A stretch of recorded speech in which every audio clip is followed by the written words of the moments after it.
many people on the left, which is I care more than you, which is a specific narcissistic signal. Everything that anybody chooses to do from a policy standpoint, if they disagree with that individual, you're going to kill people. If you disagree with vaccines, you're going to kill people. If you say, hey, Medi-Cal needs to be refunded in some way, people are going to die. So as always, it's a projection. We did not anticipate the current situation. We were not heading for this. I've had medical students say to me, why should I be memorizing things? I was like, look, you've got to get it all in your head. And they go, well, why should I? I just look it up anyway. Pursuit of fame as an autonomous motivator showed up in the 90s for the first time in human history. When they went out and asked kids, what do you want to do when you grow up? As opposed to, I want to be a doctor, I want to be a dad, I want to be a mom, I want to be famous. I was not moving for fourth graders to be given explicit sexual education courses. That is insane. That's absolutely nuts. Porn addiction is out of control. Sex addiction is just crazy. The ones that had access to explicit pornography on their phones when they were adolescents, it messes with their wiring. There's a rash now of young people that are going to ChatGPT with all of their problems. They're talking about their parents, they're talking about their family, they're talking about their finances, their sexuality, and there's no set standard as it relates to what these companies can do with the data. Oh, damn. We are in for trouble.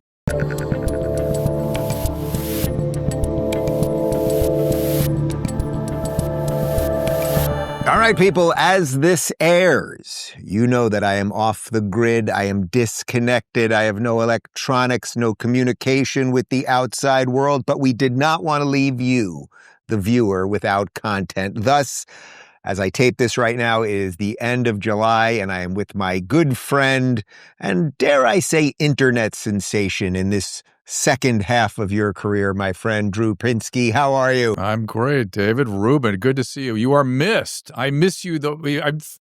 As we record this, obviously you're not gone, but I already miss you. Yes. It's weird. You're having it's sort of like pre-crime. You're having pre-miss. That's pretty good. This is pre-grief, as is to persuasion is to persuasion.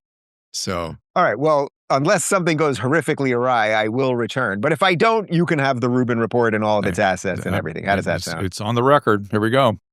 Something might happen to you now. I don't know. Well, I don't know. My lawyer is not in the room. I was going to say, if something does happen to you, they're coming to me first. Now. First off, I'm going very casual today because I'm preparing to go off the grid, and you are dressed professionally like you are a doctor going to a meeting with other doctors to present some sort of new study. No. It's close to that. I'm literally running from our interview to another interview on homelessness, where I need to present a more professional self. I would have dressed exactly like you, and I feel a little weird being dressed the way I am, but here we are.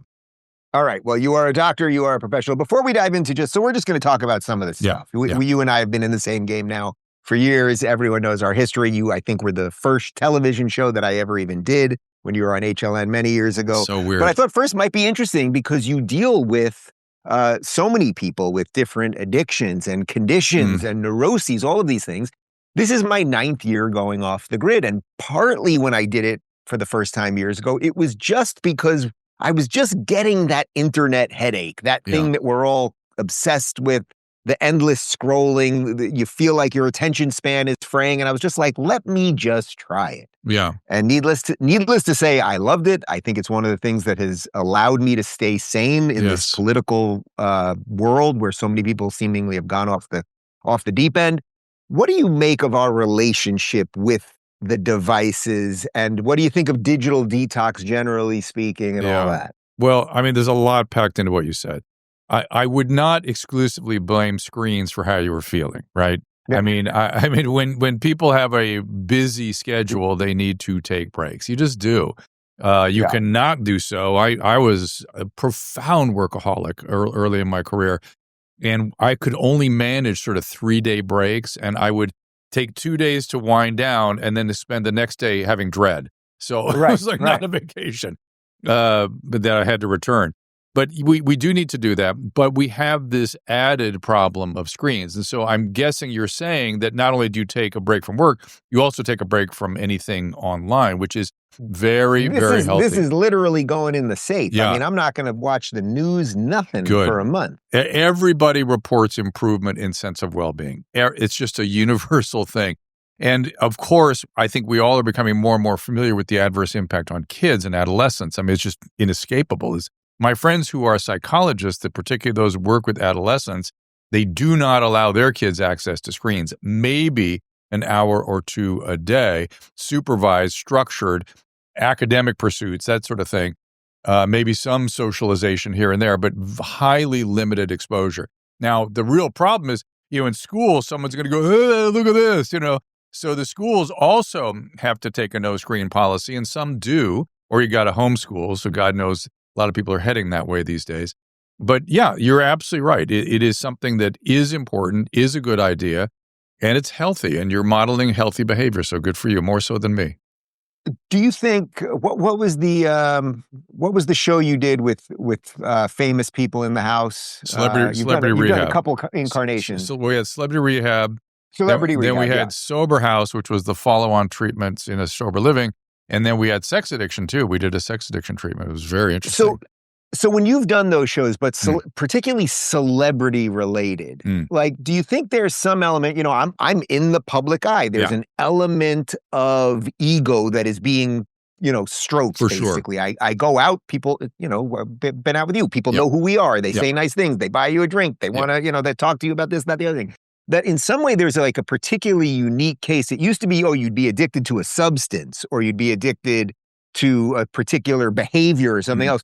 Where publicness or fame, whatever the hell you want to call it, is like a differently insidious thing in some sense. And that is also partly why I disappear, so that I can be completely away from that. Just be yourself. And my version of it is very small relative to some people. Well, this is a complex topic. I actually have published research on this topic, wrote a book about it. This book was called Mirror Effect. And let me break this down in two ways to start with. One is what I have noticed treating people who have a public life. There's a gigantic difference between somebody who has had a day job and whose day job has been being famous. Those are two different populations. And people, that's an important distinction. Oh my God. And people who are performers or actors who have been famous, who've never had a day job, horrible. I would not want to go through a life like that. They take everything. This is their existence. This is serious business. If you've had a day job, you're like grateful for it. It's fun. Glad I have it, but this is not real. This is not a real thing. It's an instrument. It's a way of doing things. It's a way of reaching people. Now, there's a feature in this, I think you'd relate to this, of sort of performing, like I bet you like public speaking, right? Of course. Yeah. Of course. And so public speaking for me that's my sweet spot. I love public speaking. And this sort of scratches that itch too. And public speaking is a really interesting sort of coalition, it's coalescing of a performance instinct with a communication instinct, with an intellectual pursuit where you're trying to, I just think about Jordan Peterson as the ultimate sort of representation of having captured all that. And so there's all that. And also people who tend to pursue these things often have got some childhood injury, and this is supposed to solve a problem. And of course, it doesn't. It doesn't solve any problems. And if you expect it to, that's a problem. The other thing is pursuit of fame as an autonomous motivator showed up in the 90s for the first time in human history. When they went out and asked internationally, kids, what do you want to do when you grow up? This is before the social media and the influencer thing, too. That was all just getting rolling. As opposed to, I want to be a doctor, I want to be a dad, I want to be a mom, I want to be famous.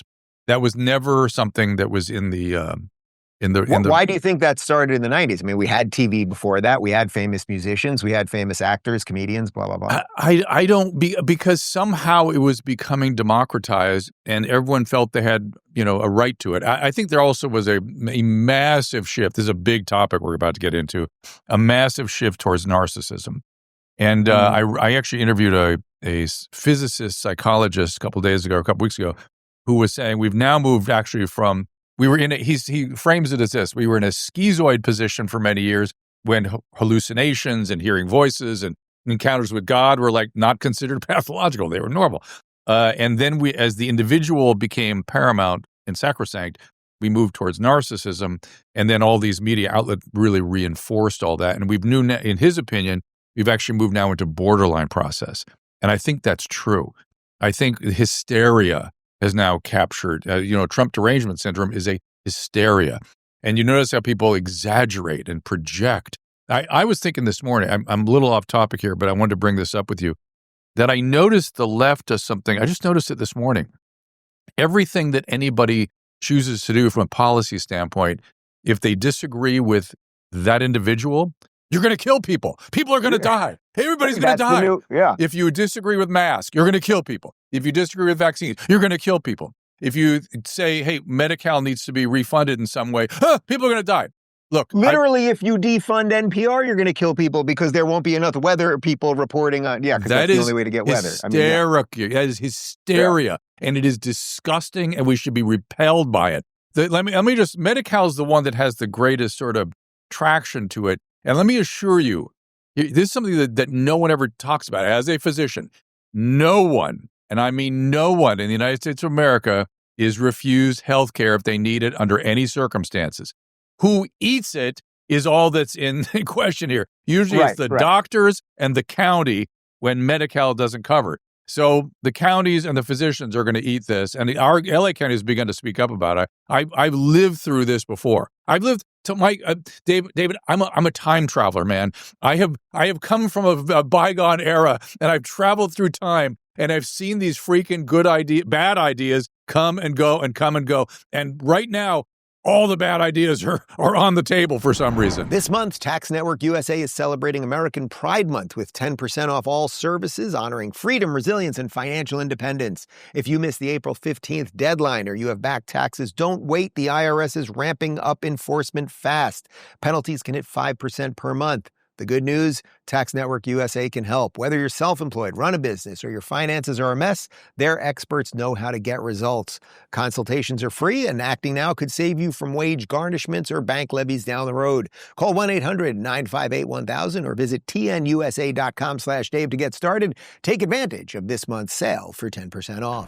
So how much of that is connected to where we started here, that we are hit, the mechanism to deliver the bad ideas has been weaponized. Yep. Not only weaponized algorithmically, but in some way, as I always say, that it's like the algorithms seem to know us more than we know ourselves. We can all say, we like good news all the time. Yeah. If someone just did the good news show, I'd do it. But they've tried, and it always fails. I mean, I try to do as a positive spin and a silly. The way I present things is usuly sillier and more ridiculous. A piece of advice. But we know hysteria. You need to go back to the South Park clips, by the way. They've gone wild. I love those guys. They are brutal right now. So it's going to be bear fruit. I know you love those clips when I react to the South Park stuff. We literally shot a few of them before we jumped on with you that will be released in August. Oh, so can't wait. Stay tuned. Including Donald Trump's penis, which spoke. It's very disturbing, It's very disturbing. But they are equal opportunity brutality. Yeah. They get everybody. They don't leave anybody out of their line of fire.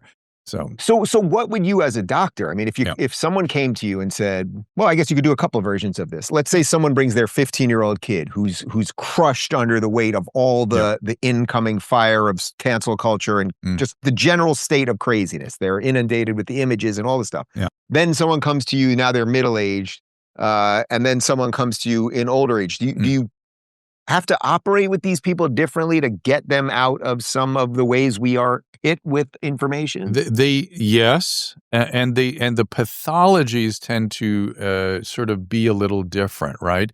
With the young person, it's identity and self-esteem, and who they are to their peers. It's everything, and you can imagine they can't escape it. So you got to help them build a sense of self and ability to regulate their emotions without the constant connection with the texting and the peers and all this stuff.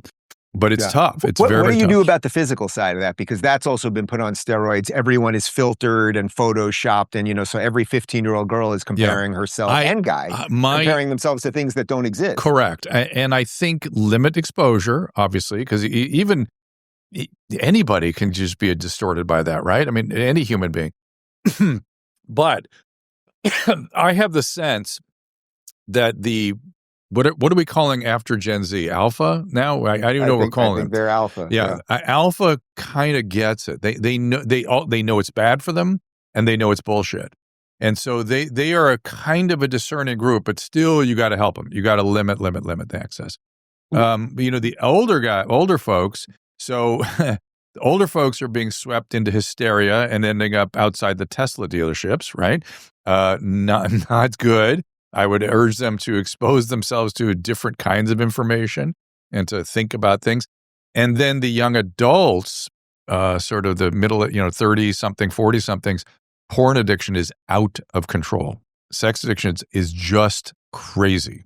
Wait, sorry, which I was scribbling something down because I So want to get 30, 40-year-olds, the ones that had access to explicit pornography on their phones when they were adolescents, it messes with their wiring. So, okay, so let's hit all of those. So first on the older one, when we see these people, it's usually it was older people that were outside Tesla screaming or that have Trump derangement syndrome or something. In some ways, when we've played videos, and it's usually females, when we've played videos of them, I'm somewhat sympathetic to them because although I think they're wrong about what's happening, I'm sympathetic that they're watching the boomer world disappear. Yes. And then they see all this stuff that they never saw before because of the internet. And then it offers their brain this like bizarre sense of everything's falling apart. And I'm somewhat sympathetic to that when you and I are their age one day, the world might be so cataclysmically different that maybe we'll be crazy because we'll think that all the good stuff that we had was flitting away. That piece I will grant you, but Adam Carolla and I talk about this a lot, and he sees all these people as his mom. So they were essentially the narcissistic hippies of the 60s. Mm-hmm. And they were casting off the yoke of a generation that made no sense to them, and legitimately so. None of us anticipated this. I created Loveline, right? I was involved in the creation of Loveline. Yeah. And that was to alert young people about the biological consequences of really the sexual revolution, which was perpetrated by adults. No one contemplated what it would do to adolescents and young adults. They were getting STDs. They were getting pregnant. They were being acted out on sexually by people who took the position that they're just young adults, whatever, no big deal. They're into whatever they're into. It was a horrible time. And now we have this thing, HIV. We at the time when I started, we were calling it GRIDS, and then we called it AIDS, and then we had HTLV3, remember that? And then we had HIV. And all through that, I was like, you got to know about this. It is coming. And so that biological reality was all I was really talking about. We ended up, as years went on, talking about the consequences of childhood trauma on many of their interpersonal choices. We did not anticipate the current situation. We were not heading for this. I was not moving for fourth graders to be given explicit sexual education courses. That is insane. That's absolutely nuts. Their brain is not wired for that. It can't manage it. All right. But back to the old people and Adam's mom. They were very narcissistic. They were the first narcissists, and they did it in the name of caring and being so concerned and concerned for the environment. And it really, but we look at what they did over the years. They never actually did anything for anybody, including parenting. They were just caring, and that has become a crucible now. That has become the sort of organizing idea of many people on the left, which is I care more than you, which is a specific narcissistic signal. If you care more than somebody, how about you pay more to the people that work at your house? A lot more. Right. You can have empathy, but it can't be the top of the hierarchy. Toxic empathy. There's something called toxic empathy. And the toxic empathy entirely, by the way, is polluted by narcissism. And they sort of are getting past that by this virtue thing. Narcissists have two big signaling needs. I exist and I'm better than you. And I care more than you is now the way that they are doing that, which again, and part of that caring is you're going to kill people. I care more. You're going to kill. And it's all a projection. And by the way, if you looked at some of the policies of the vaccines, of the vax, of the school shutdown, they killed people. So as always, it's a projection. It's a projection. So when you see someone in that group that we're talking about that, let's say they're really plus 70 now, but they're activists and they are out there. I mean, do you think that for the most part, there's really no way to deprogram them at that stage of life? Obviously not completely, but. Yeah, no. And it's, you can't, it again, if you're dealing with somebody like that, it's a lot of questioning. I wonder what this is about. I wonder what that is. I wonder why Elon Musk would spend his time trying to help out. I wonder, wonder, and just get them thinking and then expose them to different ideas as much as you can. But there's all this theory about, people's cognitive biases that when you convince them in one area, sometimes they double down in another in the sort of same category. So it's to some extent, you can't really use intellect. You can't use argument because they will shapeshift right in front of you. They'll morph into something where they change the topic and literally.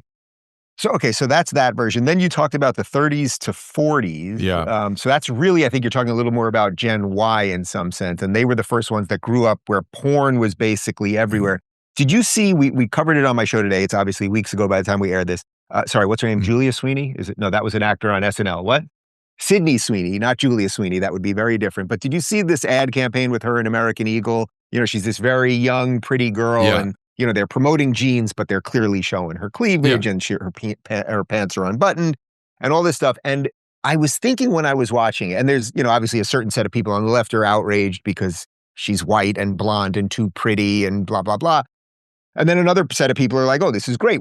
It's sexual and it's like, whatever. What I kept thinking was there's something good about the course correction right now because sex has become so privatized, I think, because of porn. If you look at all the ads of the last 10 years, there was nothing sexual about it. Yes. There's nothing sexual on TV, sexy. I don't mean over the top or baudy. Yes. But we sort of compartmentalize sexuality to the generation that you're talking about. Am I ballparking something? Yeah, I think you're onto something here.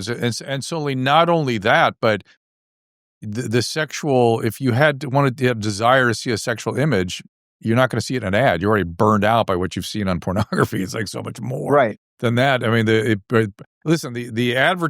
advertisers, tell you about the current moment. That more so than the documentaries or the television productions. Really watch television ads. Adam, again, back to Adam, it really schooled me on this one. You really learn a lot. And right now we've got those kinds of ads coming in, which suggest, I think that's the alpha coming in. And we also see Volvo ads where a guy's writing a letter to his daughter crying outside a lighthouse. And you see the truck ads voiced by Dana White. So we are getting into this weird dichotomy. And Adam calls it safe spaces and octagons. And I said, Adam, we're literally going to have an octagon at the White House. You predicted it. It's literally going to happen. It's coming. It is coming next year for the 250. He's bringing Dana White in. Right. So basically that you had everything because porn was so accessible. People could get all the sexual stuff out sort of privately. Yeah. And then there was nothing. It's not that publicness needs sex per se. No. But then the only way we expressed it publicly was people in furry hats or dog masks or something. So it was like you had to be ridiculous in some sense versus just, I don't know, a girl showing her cleavage to sell an ad kind of works for everybody. And we went through a phase where, ideology took over everything about and superseded everything about human motivation. So what happened? This is beautiful. That's beautiful. We're calling it beautiful because we said so. It didn't sell Jaguars. It didn't sell them. Sydney Sweeney will sell some jeans. She will. It's just the way humans work. I'm not saying we should exploit her sexuality. I'm not saying we should be sort of get more of a celebration of all aspects of humanity and the fact that we are sexual beings. We do like these things. It's okay. And we can like other things too. It's all right.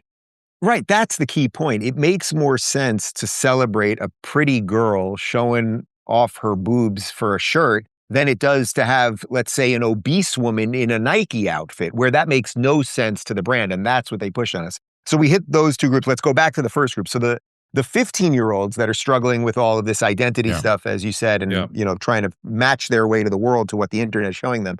What do you think they will be like when they hit adulthood? So now they're in their 20s, 30s, 40s. What do you think the effects of them growing up in that distorted funhouse mirror will be? I'll tell you in a second, but let me just finish the middle age and the porn thing. The sex addiction is a real thing. Don't think otherwise. People the meeting rooms are full. Everyone's going on Zoom. Do 12-step. Do Zoom meetings.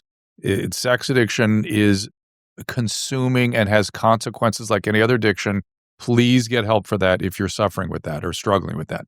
Back to the young people, the biggest thing is I think, going to be the constriction of emotion and constriction of, let's call it intellectual curiosity, that everything is just on the phone. I've had medical students say to me, and this was disturbing to me, just recently heard this, why should I be memorizing things? I was like, look, you've got to get it all in your head. It's got to get there so you can use it. It's like using a language or something. And they go, well, why should I? I just look it up anyway. I thought, oh, damn, we are in for trouble. Much like it's very different to listen to a language and understand it, it's different when you produce the language. It's a different brain mechanism. And the same thing is true of our knowledge and intellect. You have to use it and produce it. It has to be sort of in you. And that requires reading and study and experiential learning, not this. This is not all bad, right? I mean, I use Grok 10 times a day, but I'm using it to sort of guide my intellectual pursuits, not to substitute for them. And then the same thing is true of their relationships. Humans need bodies and space. That's how we build our sense of ourself. It's how we construct our emotional landscape. It's how we regulate the landscape.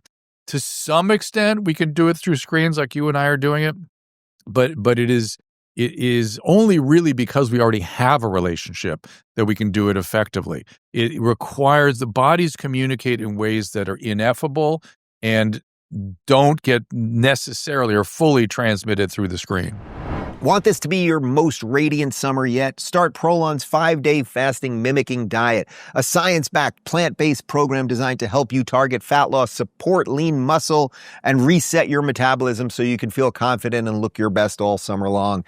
And now there's Prolon Next Gen, a new evolution of the original 5-day program with 100% organic soups and teas, better flavor and ready-to-eat meals, all while triggering powerful cellular rejuvenation. Here's what you can expect: a metabolic reset, fat loss without extreme dieting, and a noticeable boost in energy. No matter the season, when I'm craving a real reset, Prolon is the only nutrition program that works for me. It's convenient, backed by Nobel-winning science, and it works. For a limited time, Prolon is offering Rubin Report listeners 15% off site-wide, plus a $40 bonus gift when you subscribe to the 5-day nutrition program. Just visit prolonlife.com/Dave. That's PROLONLIFE.com/Dave to claim your 15% discount and your bonus gift. That's prolonlife.com/Dave. I got one that I think you can use. I think you're going to like it enough to use it in the future. You don't even have to credit me. But basically, this thing is the tool to help you build a house, but it's not the architectural plan. Right. And that in essence is what everyone's being hung up on. Did you see in the last couple of days, and again, we're holding this for a little bit, but there's been a lot of talk about how ChatGPT doesn't have privacy standards yet. So there's a rash now of young people that are going to ChatGPT with all of their problems, and it remembers their problems. They're talking about their parents, they're talking about their family, they're talking about their finances, their sexuality, blah, blah, blah, blah, blah.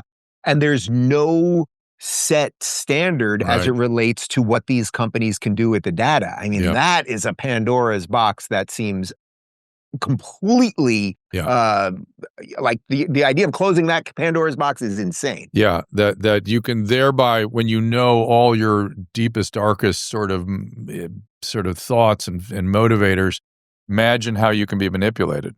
I mean, it's a scary thing. It's a scary thought. I do believe that humans, what tends to happen with technology is that humans get taken advantage of by it first. And then a new generation comes in and goes, I see what this is. I'm not gonna fall for it. I understand how to use it. So there is damage done, but it usually gets adapted to by younger people. They usually figure out how to deal with it. Do you think that's a fundamental? I discussed this with Roseanne Barr, of all people, a couple of weeks ago on Actual Friends, and she basically said it in her kind of crazy over the top way, but I thought it was so good that humans do have a course correction thing built into them. That the generations do. It is a fundamental piece of the architecture of humanity that we have this way that every time everything gets too far, and that doesn't mean an awful lot of people aren't going to pay or die or whatever, but right when we're about to tilt off into the abyss, the next generation does have some way of doing something. And that's a fundamental truth. It's in scriptures, man. I mean, Sodom and Gomorrah was a warning about that, one of those evolutions into trouble, and people were recoiled against it because they see what happens. It's not something. This is the problem with ideology.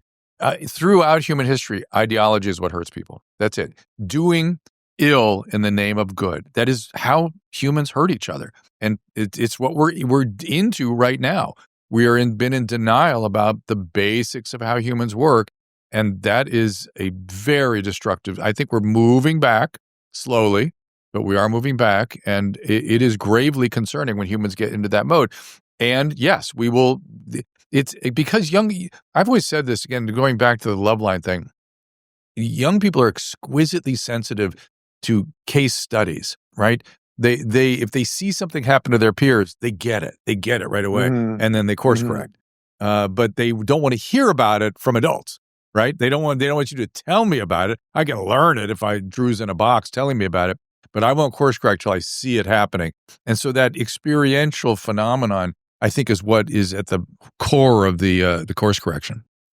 Are you saying that the road to hell is paved with good intentions? I think I just came up with that phrase. Wow, that's an incredible phrase. I bet people will use that.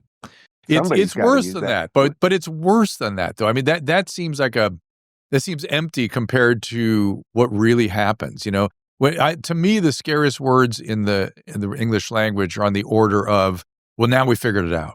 Now we know what human. It's the same thing in economics when you say this time it will be different.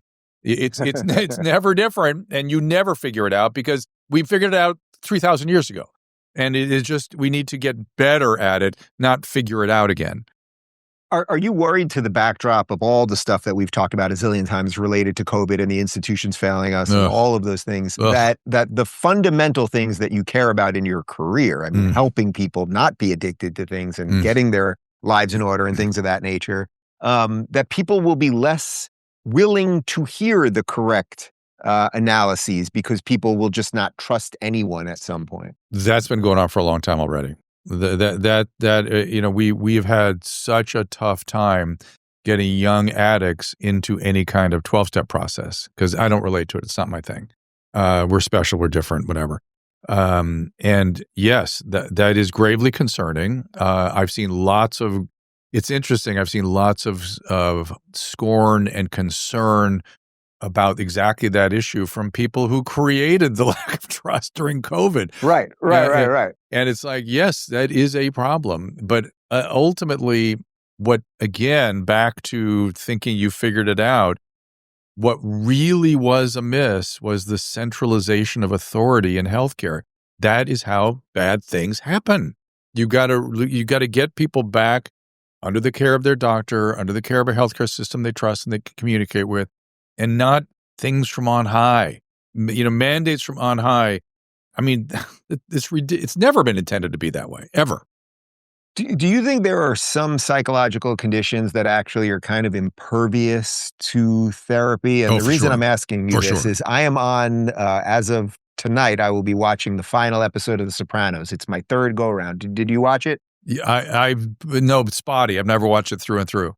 Okay, but obviously about the Soprano mafia family and that he's in therapy. Yes. And one of the interesting things, I'm not blowing this because the show came out 20 years ago, but one of the interesting things is in the second to last episode, there's been a through line that Dr. Melfi, his therapist, has been struggling over the course of the years, trying to figure out, is she actually helping him at all? Yeah. Or is she actually, by allowing him to talk, is she in some ways emboldening the lies and where he can compartmentalize his life? Yeah. And then her therapist, because she also goes to a therapist, basically presents her with a study about a certain personality disorder and says, this is what you've got on your hands. Yeah. And she breaks it off with him in the second to last episode. It's really incredible television. And I'm wondering if you've ever encountered any of that sort of thing where you suddenly, not necessarily in your private practice, where you suddenly just say, there's nothing that actually can be done here, at least within my skill set. 100%. It's not uncommon. You'd be surprised. And there's a sort of a subset of it that I deal with more than not, which is not ready. These people to change, much like addicts, they're everything. They have to be threatened with survival, frankly, before they're willing to change. And that's true of what you're calling personality disorders. And there is the sociopathy, and which is what we're talking about here with Tony Soprano, and antisocial becomes criminal at a certain point, and the only way to solve that is with constraint, with some sort of external force, because they just will not trust. They will not enter the frame. They will not change. They see everything as the problem, not them. And anybody trying to help them is sort of full of shit. So why would they listen to them? And it's funny, I had a patient of mine who was very much in that zone. It was a woman, and she started with, it was funny. She started with, I had somebody in the room with me. We were working with her, and she started with sort of an open position, and then she put her hands over her head like this, which is a position that primates make when they're acknowledging a superior position and an openness to the other person. And then she went from that, and I thought, oh my God, we're making progress, to this, and then just this. It was just, I thought, wow, that's the full evolution of criminal thought right there in front of Wow. my. So you think what was going on in her head, actually, she was acting out, in some sense, all of those Those were body language manifestations of, I'm listening to you. Oh, you're making sense. Wow, I like you. I know you. I trust you. I'm open. But it's sort of like a alpha male talking to an alpha male will, if one is listening to the other, the chimpanzees do it. You'll see it. It's crazy. Yeah. And then when they've had enough, it just closes up. That's it. Back to, it's all BS. Why am I bothering?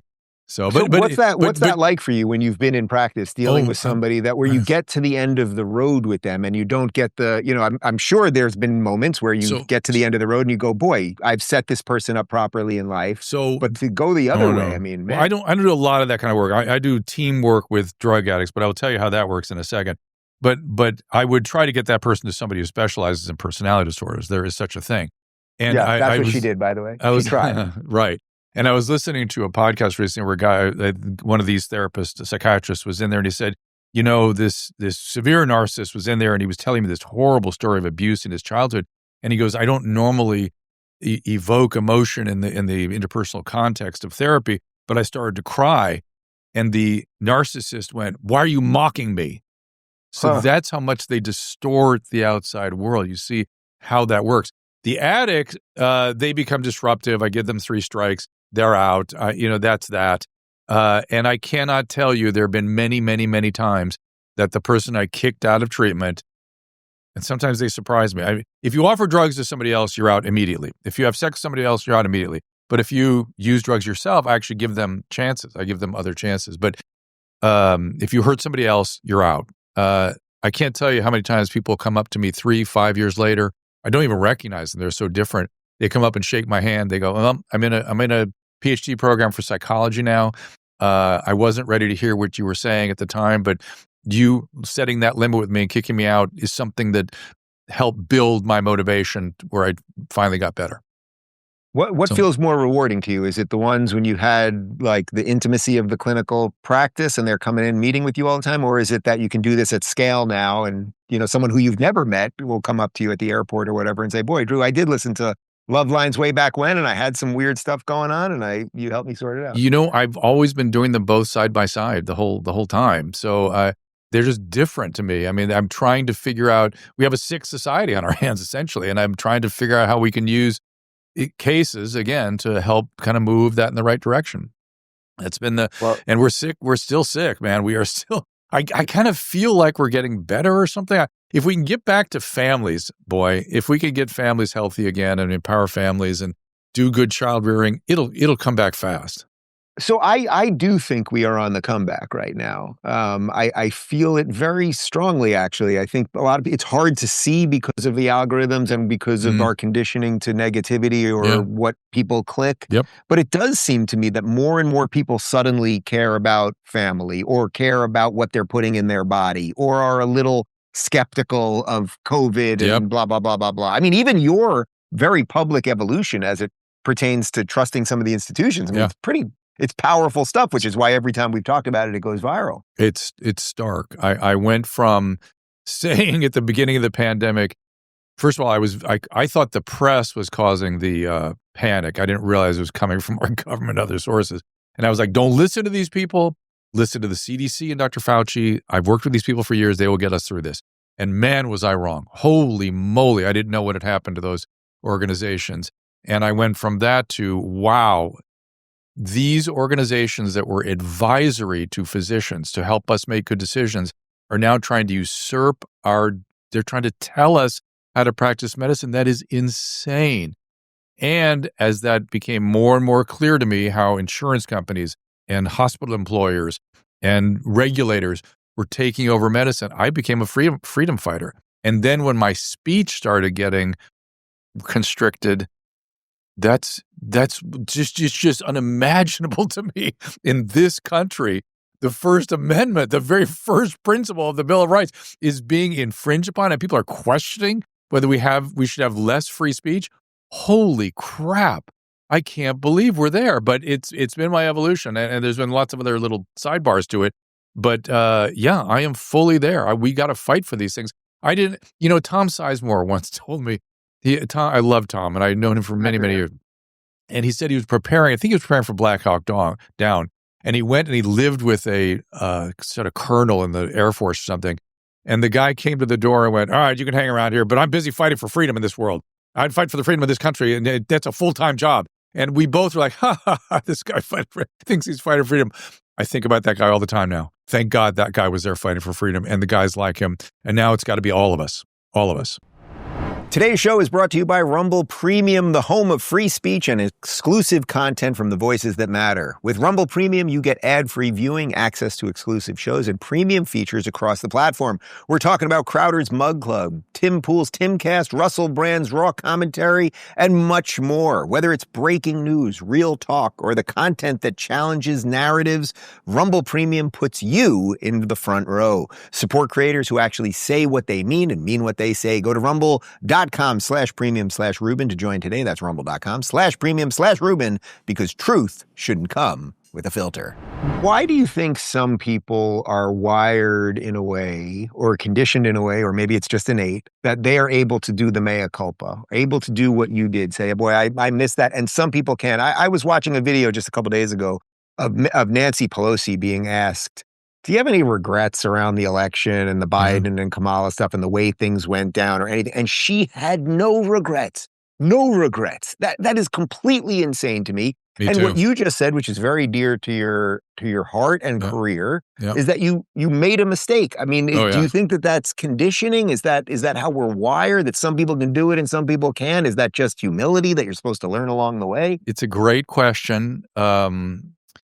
There's probably lots of different answers to it. I think maybe politicians are sort of geared up for that. Yeah. They sort of learned that they have to do it that way.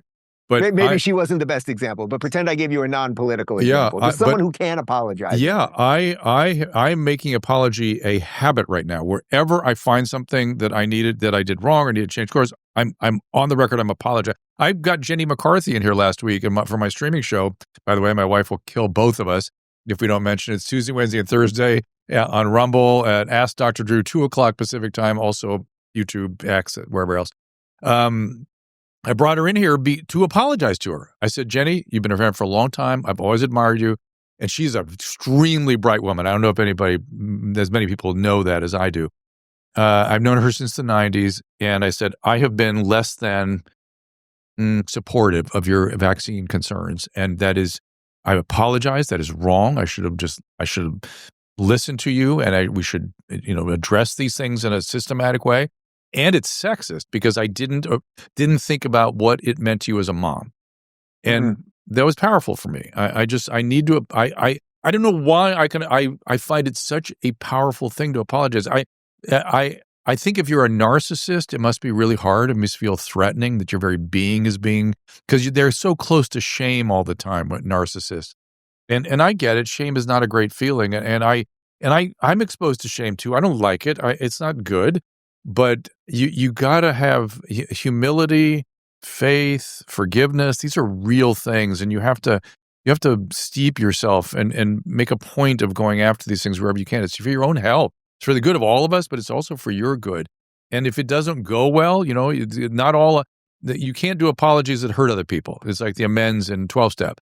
You got to make sure they're done in such a way that you don't expose yourself to harm. I understand there might be some liability, legal or otherwise, if you apologize for certain things. I think that's a lot of what's going on these days with the politicians. That's interesting. Yeah. And also you don't want to hurt somebody else, but otherwise look for opportunity to apologize and just listen to other people's point of view. It's very important. Right. It's just like after all these years, all these people who got these big things wrong, you'd think like a simple apology, it would inoculate so much of the attacks against them. But you're right. There might be a legal component to it. But I'm looking for that, though. I'm looking for, I don't want blood. I want people to go, let's I apologize where I made a mistake, so I will not do that again. Otherwise, you're going to do it again. Right. Right. Well, that's why I think Jake Tapper's book got the reaction that it did, because it's like, dude, you were part of the thing. Yeah. Your book should be an apology, not a explanation of the cover-up that you committed. But that's a sidebar. You mentioned that you're dressed in your good suit today because you are going to a homeless conference. I saw some numbers right before we brought you on. So right now there are almost 200,000 homeless people in California, and California's homelessness represents 24% of the national total homeless population. I don't know if the conference you're doing is specifically for California, but can you talk about what you're doing and just what it is? I don't see a lot of this here in Miami. Yeah, it's a documentary actually through the Salvation Army, who have always been there helping with addicts, and they're the militant wing of the Salvation Army or the regular wing? I don't know the difference. The one I've used to refer to. That was literally a joke from Austin Powers. That's all. I don't know the difference. There's no militant wing. Listen. I step on so many political landmines. I was like, oh, another landmine for me. But yeah, the homeless thing, I've seen what it is from the beginning. These are my patients. It's like I'm literally a surgeon who sees the surgical problem all over everywhere that he could fix if there's somebody would allow him. This is not that hard a problem to fix. It really isn't. President Trump has started, I used to work with Ben Carson during Trump 1 to try to, and he got it. He understood. He came out and he walked the streets with me here in Los Angeles. He got it. There's no question about what was going on. It's just figuring out a way to make a difference. I don't know why Trump felt at his liberty to do an executive order now, but it's going to help. Just saying, it's not okay to lie down on the sidewalk. If you're so sick, if your brain is so far gone that you're going to lie down on the sidewalk, we got a problem. That's as sick as a brain gets. That's it. That's the worst. Right, you're at the end there. That's it. That's as far as people go without dying. And guess what? They die if you leave them there. And so the vast majority of his addiction, obviously, they have two huge problems with the homeless. One is that they go send sort of high school student out with a clipboard. Are you doing drugs? Oh no. So they're not drug addicts. You have to know how to do a psychiatric interview. You have to send out skilled people to actually get the data, and they have never done that. Second problem is, who is rendering the care to the people on the street? Social workers. That's like trying to have a physical therapist do orthopedic surgery. They are not trained for this process. They say the scariest thing in the world to me. We got to always meet patients where they are. Drug addicts, where they are is they want to do drugs. Nothing more. That's it. You do not meet drug addicts where they are. You get them to do something. You have to ask drug addicts to do something as simple as come with me. You can't lie down on the sidewalk. That changes everything. It gets the movement in the right direction. And he has sort of added to the idea of institutionalization. Yes, some people need custodial care. That's just it. Some humans need custodial care. It's the way it is. Oh, I don't like that. And we can do custodial care. People watch One Flew Over the Cuckoo's Nest, and they, first of all, think they're seeing a documentary. Secondly, Ken Kesey wrote that thing in 1959, 75 years ago. You don't think mental health care is different now? It's actually kind of lovely. It's like hotel care. We can do great services without what that looked like back 100 years ago, nearly 100 years ago. What do you do about the drug component of this, in that it seems to me the drugs are changing constantly? So we don't know. Always do. Well, now we have a better handle on what's coming across the border, but the drugs that you must be seeing these people hooked on now are way more addictive and dangerous, probably. No, is that not right? I mean, the way more addictive is just gets more people hooked. In terms of once they're hooked, it's all kind of the same thing. It's opiate addiction, it's stimulant addiction. That's it. And if you do not treat them, they will die. This is the part. There's a guy, you should interview him. He wrote a book called Crooked Smile. He's going to be in this documentary that I'm just working on right now. And he told me he's now a carpenter. He made it out. He was an opiate addict and he got sober. And he said that, first of all, everybody's doing drugs. Everybody. He never didn't meet anybody in the streets that wasn't doing drugs, number one. Number two, he got his drugs from the social workers on the street. They gave him the rigs, gave him the drugs. And then he said towards the last couple of years, they would pat him on the back and say, once we get communism in place, this won't be a problem for you. Can you imagine? That's taking the sickest brain disorder and not understanding what you're dealing with and having this ideological fog you live in where you imagine that it's due to the economics or that it's capitalism. I mean, it's just so nutty cuckoo. And they deny that this is a progressive disease. This is the other part of the problem. I don't care who administers or gives the drugs to a drug addict.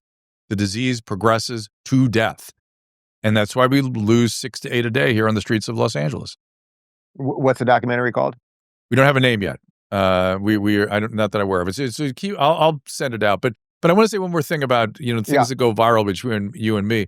The other thing that went viral between us was something that Elon retweeted, was where I told you, I just can't believe anything in the press anymore. And that has gone way worse. When I first said that, it was sort of occurring to me. And now it's you meant that as the floor, and yet... Oh, boy. Now it's, I don't know what to do with anything anymore. That's why I'm talking to Grok 10 times a day, and I look at him with a very jaundiced eye, too. So it has come a point where everybody seems to have a point of view, and the point of view does not include giving us the facts. Just the facts, please. Report the facts. I'm finding more of that on Instagram.